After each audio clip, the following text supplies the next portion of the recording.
येत आहेत, त्यांचे विषय सांगतायत. ज्या ज्या कॉलेजमध्ये विषय नाही तिकडे फक्त जस्ट एक ते प्रेम बघूनच मी भारावून जातोय. कारण अशा प्रकारचा प्रतिसाद मला खरंच अपेक्षित होतं. ज्या प्रकारे हे लोक प्रेम करतात, आणि हा प्रेम नाही तर हा विश्वास आहे की मी येतोय, हा विश्वास आहे माझ्या सहकाऱ्यांवर, माझ्यावर, की कुठेतरी आमच्या अडचणी आहेत तुम्ही सोडवाल. आणि ते तो विश्वासाला आम्ही तडा जाऊन देणार नाही एवढा.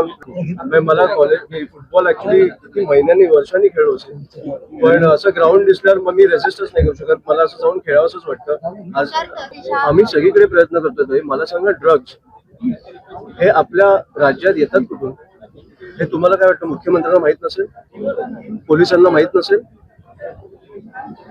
आजपर्यंत ड्रग्ज इल्लीगल आहेत ना आपल्याकडे, तरी आपण ओपनली बोलतोय की प्रत्येक कॉलेजमध्ये आता पिल्लाई कॉलेज, त्या प्राध्यापकांना वगैरे माहित नव्हतं, पण तिकडच्या 5च्या बिल्डिंग मध्ये हे सगळं चालू आहे.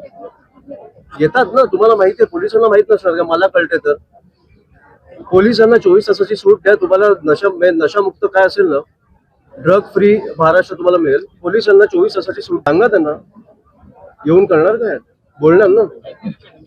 त्याच्या 5 दिवसानंतर परत तुम्हाला ड्रग्ज इकडे दिसणारच आहे. ह्या वायफळ भाषणांमुळे ना काही नाही होत. मला वाटतं तुम्ही आता ग्राउंडवर येऊन काम करायला पाहिजे.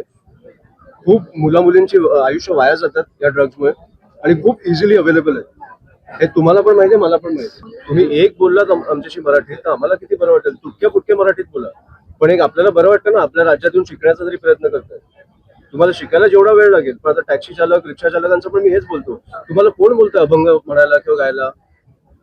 तुम्हाला बेसिक मराठी चालू तर करा. आम्हाला एक बरं वाटू दे की आमच्या राज्यातून शिकतायत. म्हणून मी आज त्या युपी बिहार मधून जे आलेत, मी काही असतील लोक, त्यांचा व्हिडिओ टाकला की मला खूप आवडलं. प्रयत्न तरी करतायत, प्रयत्न चालू केले. आणि जिकडे प्रयत्न चालू करता तुम्ही मराठी शिकायचं, तिकडे खरंच आय थिंक युनिटचं सगळीकडे उद्घाटन होतं, सगळीकडे आपले युनिट लागले. आणि मुंबईपासून मी या दौऱ्याची सुरुवात केली आहे. आज नवी मुंबईमध्ये, इकडनं त्याच्या आधी पनवेलमध्ये होता, तर ठाण्याला चाललोय. अतिशय उत्तम प्रतिसाद आहे. आणि मला वाटतं की हा जो प्रतिसाद आहे, हा विश्वास आहे आमच्यावरचा, त्याला आता तडा कसा नाही जाऊन द्यायचा हे ह्या प्रयत्नात मी आहे. 31 पर्यंत आमची सभासद नोंदणी चालू आहे. त्याच्या आधी आम्हाला जे जे विषय समोर येत आहेत ते आम्ही त्या वेळेला सोडवण्याचा प्रयत्न करतो. जे जे विषय नाही सुटणार ते 31 नंतर आम्ही त्या कामाला लागतो.